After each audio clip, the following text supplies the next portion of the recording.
ایک یہ بہن نے کویشچن کیا تھا کہ ہم بعض اوقات سردیاں آتی ہیں تو ہمارے کراچی کا خاص طور پہ یہ ہے کہ لنڈے کے کپڑے آتے ہیں باہر سے، انگریزوں کے کپڑے جو ہوتے ہیں، اترن جو ہوتی ہے، اور ہم لوگ تو خیر پاکستانی لوگ تو ویسے ہم لوگ غلامانہ سوچ رکھتے ہیں، تو پھر ہم ان کو ہاتھوں ہاتھ لیتے ہیں کیونکہ بہت سستے پڑتے ہیں. تو ان کا استعمال کرنا کیسا ہے؟ وہ کہتے ہیں کہ وہ لوگ شراب بھی پیتے ہیں، پیشاب وغیرہ میں بھی احتیاط نہیں کرتے ہیں، خصوصاً بڑوں کے لیے جو ہیں وہ ٹراؤزرز وغیرہ ہوتے ہیں اور بھی مطلب جیکٹس وغیرہ ہیں یا اونی کپڑے ہیں، تو ان کے استعمال کی کیا شرعی حیثیت ہے؟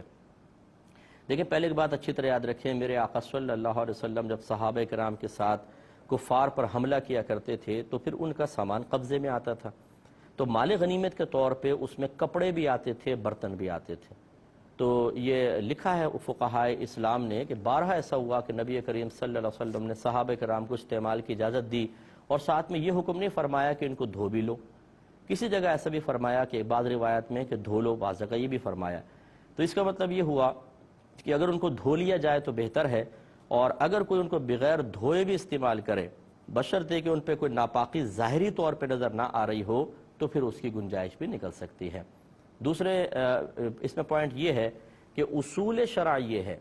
کہ جب تک آپ کسی نجاست کو کسی جگہ لگا ہوا 100% نہ دیکھ لیں، یا آپ کو علم ہو کہ 100% کہ یہاں نجاست ہے، تب تک ہم اس چیز کو ناپاک نہیں کہہ سکتے ہیں.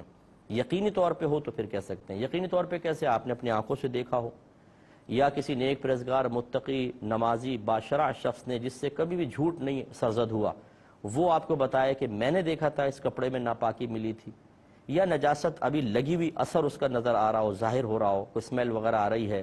یہ سمجھ لیں کہ کپڑا ضرور ناپاک ہوگا. لیکن اگر آپ لنڈے کا کپڑا دیکھتے ہیں، اس پہ نہ کوئی اسمیل آ رہی ہے، نہ آپ نے کبھی کوئی نجاست لگی ہوئی دیکھی، نہ کسی اس طرح عادل شخص نے، مسلمان نے خبر دی، اب یہ گمان کرنا ہے شاید ناپاک ہو، شاید انہوں نے پیشاب کر دیا ہو، شاید اس پہ شراب گر گئی ہو. ہماری شریعت اس شاید کی وجہ سے کسی بھی کپڑے کے استعمال، برتن کے استعمال کو ناجائز نہیں کہتی، نہ اس کو ناپاک قرار دیتی ہے، بلکہ اس کو پاک قرار دیتی ہے. اللہ تعالیٰ نے قرآن عظیم میں فرمایا کہ هو الذی خلق لکم ما فی الارض جمیعا، اللہ تعالیٰ وہ ذات ہے جس نے زمین پر جو کچھ ہے تمہارے نفع کے لیے پیدا کیا ہے. اس کا مطلب یہ ہے کہ اس لنڈے کے کپڑے سے نفع اٹھانا میرے لیے جائز ہے، کیونکہ قرآن کے اندر اللہ نے بیان فرمایا، اور نفع اسی چیز سے اٹھا سکتے ہیں جو پاک ہو، حلال ہو. اس کا مطلب ہے کہ قرآن یہ کہہ رہا ہے کہ یہ پاک ہے. اب یہ ناپاک کب کہلائے گا؟ جب اس میں ہمیں نجاست نظر آئے گی. گویا کہ اس کے پاک ہونے پر تو قرآن کی آیت بطور دلیل موجود ہے، ناپاک ہونے پر کوئی دلیل دیں اگر آپ کے پاس ہے تو پھر یہ ناپاک ہے. خالی آپ کے گمان سے ایسا نہیں ہو سکتا کہ ہم اس کو ناپاک قرار دے دیں. تو ہاں یہ ضرور ہے کہ آپ اس کو ناپاک قرار نہیں دے رہے، لیکن دل مان سا نہیں رہا تو آپ نے کہا چلو احتیاطاً دھو لیتے ہیں. اس میں کوئی حرج نہیں ہے کہ آپ احتیاطاً دھو لیں، تقوی کے طور پہ دھو لیں، اچھی بات ہے. لیکن ایک ہوتا ہے کہ بعض لوگ اتنے جرأت مند ہوتے ہیں کہ بغیر کسی شرعی دلیل کے کہتے ہیں تو ناپاک ہے، کیسے آپ نے پہن لیا؟ بھئی کیسے آپ کہہ رہے ہیں ناپاک ہے جبکہ شریعت اس کو پاک قرار دے رہی ہے اصلاً؟ اگر آپ اس کو کہتے ہیں یہ ناپاک ہے تو دلیل دیں کہ یہ ناپاک ہے. خالی آپ کے گمان سے کوئی چیز ناپاک نہیں ہوگی، اس کے لیے قطعی شرعی دلیل درکار ہوتی ہے. ایک انہوں نے پوچھا کہ ہم چائنا جاتے ہیں کچھ مال وغیرہ خریدنے کے لیے، جیسے آج کل ٹریڈنگ ماشاءاللہ کافی چل رہی ہے، تو یہ کہتے ہیں کہ وہاں پر غیر مسلمین کے ہوٹل ہوتے ہیں، اب ہمیں کھانا کھانا ہوتا ہے تو ہم اس میں داخل ہو جاتے ہیں. گوشت وغیرہ تو نہیں کھاتے لیکن پھر بھی ان کے برتن استعمال کرتے ہیں، اور سنا یہ ہے کہ مطلب ہمارا گمان کہتے ہیں یہ ہے کہ کچن کے اندر ہو سکتا ہے کچھ ناپاک بھی پکڑا ہو تو اس کا چمچہ کسی سبزی وغیرہ کے اندر، کسی چیز کے اندر ڈال دیا گیا ہو، تو ہم اس ہوٹل پہ بیٹھ کے کھانا کھا سکتے ہیں کہ نہیں؟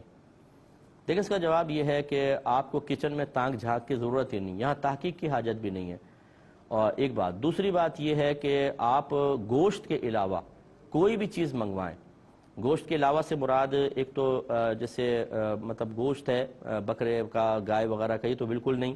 اور اگر سمندر کے جانور ہیں ان میں صرف مچھلی کے علاوہ کچھ بھی نہیں. تو اگر آپ مچھلی منگوانا چاہیں تو فش منگوا سکتے ہیں، باقی یہ گوشت وغیرہ اور کوئی نہیں. یا پھر کوئی سبزی وغیرہ، کوئی دال وغیرہ، کوئی چاول وغیرہ ہو، رائس، وہ منگوا لیں. اور اس میں یہ بالکل کوئی مطلب آپ زیادہ تحقیق نہ کریں کہ اس نے کہاں سے نکالا ہوگا، کون سے چمچے سے نکالا ہوگا. شریعت نے ہمیں اس قسم کی تحقیق کا مکلف نہیں بنایا ہے. آپ کھا سکتے ہیں. اور ابھی میں نے تھوڑی دیر پہلے آپ کو یہ سمجھایا کہ کسی بھی چیز کو ناپاک قرار دینے کے لیے، اسی طرح حرام قرار دینے کے لیے شرعی دلیل درکار ہوتی ہے، اور وہ بھی ایسی جو پختہ ہو. ورنہ خود اللہ نے قرآن میں فرما دیا کہ جو کچھ زمین پہ اللہ نے تمہارے نفع کے لیے پیدا کیا ہے، اور جب سب چیزیں ہماری نفع کے لیے ہیں تو اس کا مطلب ہے کہ نفع اسی سے اٹھا سکتے ہیں جو پاک بھی اور حلال بھی ہو۔ اس کا مطلب اگر رائس ہمارے سامنے لا کے رکھے گئے ہیں تو ہم اس کو پہلے کہیں گے یہ پاک بھی ہیں حلال بھی ہے، کیونکہ اللہ نے قرآن میں فرمایا دنیا کی ہر چیز سے آپ نفع حاصل کر سکتے ہیں، صرف اسی سے حاصل نہیں کر سکیں گے کہ جس کے اوپر کوئی دلیل شرعی طور پہ آ جائے کہ یہ ناپاک ہے، یہ حرام ہے، اور اس پر کیا دلیل ہے کہ ناپاک اور حرام ہے، تو اس کے لیے قطعی دلیل چاہیے۔ آپ اپنے گمان سے اس کو ناپاک یا حرام قرار نہیں دے سکتے، اور قطعی دلیل وہ ہے کہ آپ فرض کر لیں آپ نے جا کر ہی دیکھ لیا کہ اس نے کسی مطلب سور کے گوشت میں چمچہ تھا وہی نکال کر اسی سے کوئی چیز نکال کر آپ کو ڈال دی، پھر آپ اس کو ناپاک کہہ سکتے ہیں؟ یا کوئی اندر کچن کے اندر مسلمان تھا، بالکل پرہیزگار، متقی، نمازی، باشرع، اور اس کی زبان سے کبھی آپ نے جھوٹ نہیں سنا، وہ آ کے آپ کو کہتا ہے کہ میں کچن کے حالات جانتا ہوں، اور یہ جو آپ کے سامنے چاول لا کے رکھے گئے ہیں نا، یہ سالن لا کے رکھا گیا ہے، اس میں ناپاک چیز کی ملاوٹ ہے، یا پھر آپ کو نظر آ جائے اس کے اندر کوئی گندی چیز پڑی ہوئی، کوئی خراب چیز، تو پھر اس کو چھوڑیں گے۔ لیکن اگر آپ نے آنکھوں سے نہیں دیکھا، کوئی بتانے والا بھی موجود نہیں ہے، کوئی نجاست کا اثر وغیرہ، کوئی ناپاک چیز بھی اس پلیٹ میں نظر نہیں آ رہی، تو یاد رکھیں یہ طیب حلال ہے، آپ اس کو کھا سکتے ہیں۔ اور ایک یہ بہن نے جو کویسچن کیا کہ اگر کسی پر غسل واجب ہو اور وہ سر نہ دھوئے، ویسے ہی غسل کر لے، خالی سر کا مسح کر لے، تو کیا حکم شرع ہوگا؟ دیکھیں یہ بعض اوقات خواتین کے اندر ہمیں مجھ سے بہت مسئلے پوچھتی ہیں بہن، اور خصوصی طور پہ جو باہر کے ملکوں میں رہتی ہیں، وہ یہ کہتی ہیں کہ سردی بہت زیادہ ہوتی ہے تو کیا ہم ایسا کر سکتے ہیں کہ غسل واجب ہے تو صبح اٹھ کے فجر کے لیے خاص طور پہ، حالانکہ گرم پانی ہوتا ہے لیکن پھر بھی ہم صرف نیچے کا دھڑ دھو لیں اور سر کا مسح کر لیں، کیا ایسا صحیح ہے یا نہیں؟